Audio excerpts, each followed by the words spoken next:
India just announced a move so bold, even the United States is scrambling to respond, and it could shift the balance of global power forever. Within 72 hours, $18 billion moved. Within a month, 127 countries were watching. This isn't about trade wars or military alliances. This is about something far more dangerous and brilliant. If you've ever wondered who really controls the world economy, what you're about to hear will change everything you thought you knew.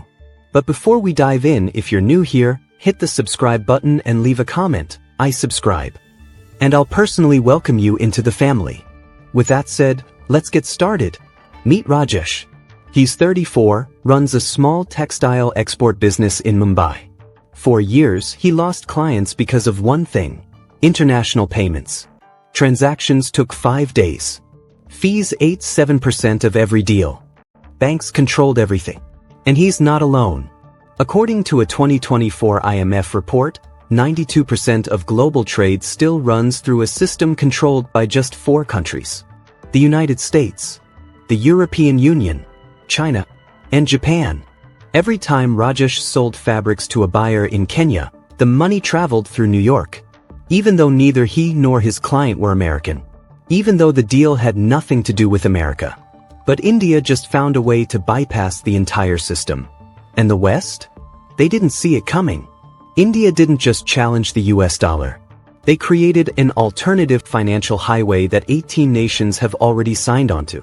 One morning, Rajesh gets a call. His supplier in the UAE says, "I can pay you directly in rupees now. No conversion. No middleman." The transaction clears in 11 minutes. Not 5 days. 11 minutes. Rajesh thought it was a mistake. He called his bank. They confirmed it. The Reserve Bank of India had just opened something called a special rupee Vostro account with the UAE Central Bank. Sounds boring, right? It's not. This isn't a fluke. According to the Reserve Bank of India's August 2024 report, cross-border rupee trade settlements increased 340% in just 18 months. That's not growth. That's an explosion. And here's what nobody saw coming. Russia jumped in first. After Western sanctions cut them off from the SWIFT payment system in 2022, Russia had no choice. They needed an alternative. India offered one. Today, Russia pays for Indian goods in rubles. India pays for Russian oil in rupees. No dollars. No euros. Just direct trade. Then Brazil joined. Then Bangladesh. Then Kenya, Sri Lanka, Malaysia, Indonesia, and Mauritius. But here's what's shocking. Even Saudi Arabia, America's oldest ally in the Middle East, is now testing the same model. This isn't just about India. This is about 60% of the world's population breaking free from a 70-year-old financial cage. But there's a hidden cost no one's talking about yet. The US dollar's dominance isn't just symbolic. It's a weapon. And India just disarmed it. Let me explain how this weapon works. Every time a country needs to trade internationally, they need dollars. To get dollars, they have to export goods to America or borrow from American banks.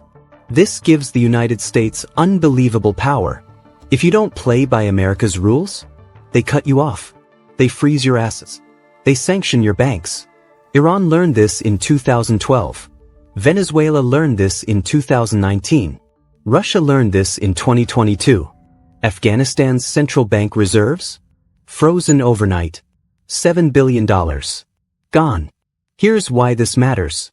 According to a 2024 analysis by the Council on Foreign Relations, every 1% drop in dollar usage costs the U.S. economy an estimated $40 billion annually in leverage.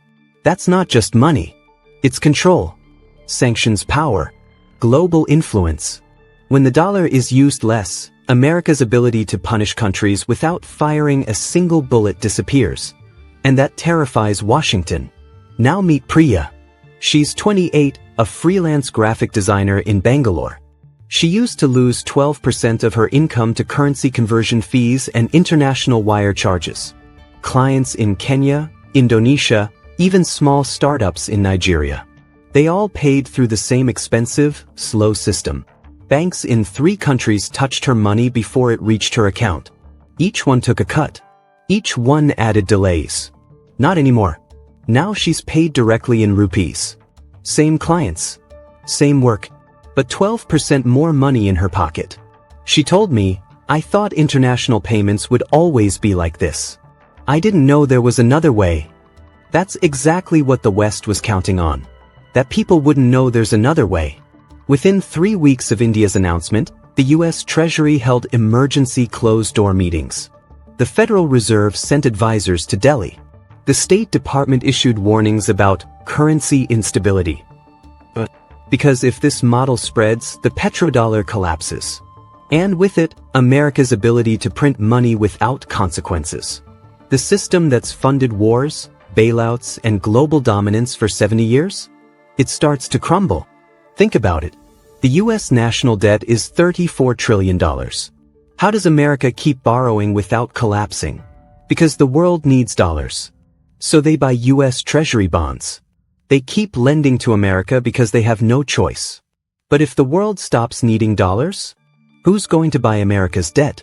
That's the nightmare scenario keeping US economists awake at night. But India didn't stop there. What they did next is even more dangerous. India launched a central bank digital currency.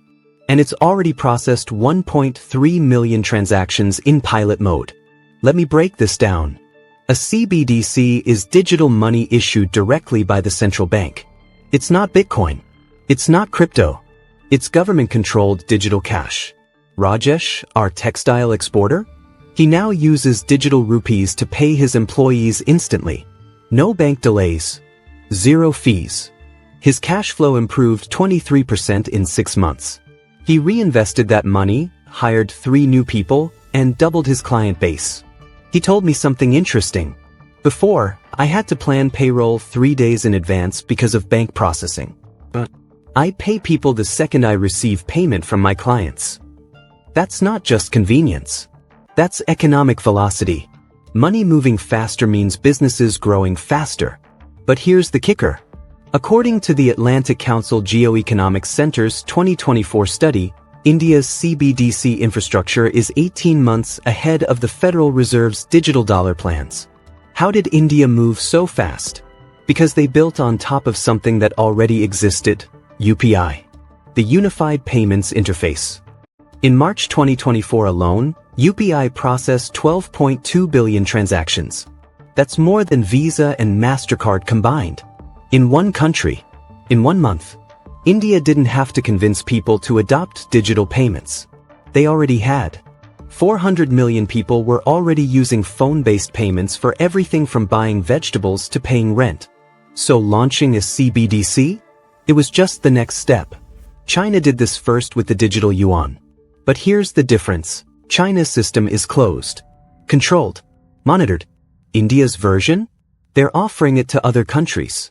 Open source. Scalable. And they're helping smaller nations build their own.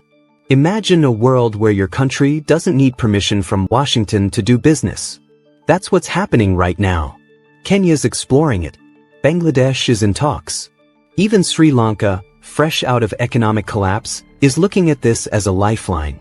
Tanzania signed a memorandum of understanding in September 2024 to study India's digital rupee framework. The governor of Tanzania's central bank said something that should alarm the West. For the first time, we have an alternative that doesn't require us to go through London or New York.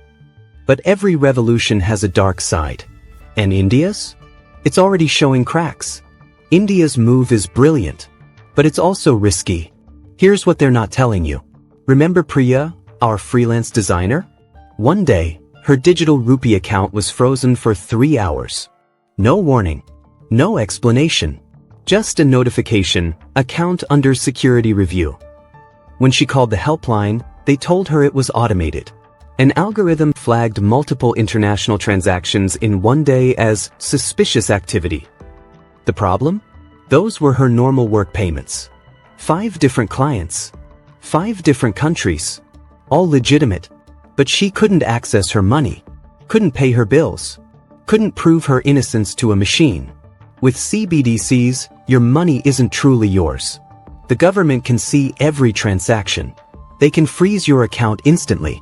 They can track every rupee you spend, where you spend it, and who you spend it with. According to a 2024 Privacy International report, 68% of CBDC models tested globally allow real-time transaction surveillance. That's not conspiracy. That's design. China's already using this.